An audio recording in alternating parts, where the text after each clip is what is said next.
crotch deep creekers. Whoa, today is November 25th, 2018. We are under a blizzard warning. I am not going to find any arrowheads today. Oh, wait a second. Oh no, just a leaf, guys.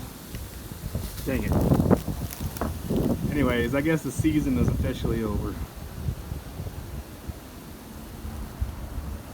We are supposed to get 11 inches of snow here in northeast Kansas.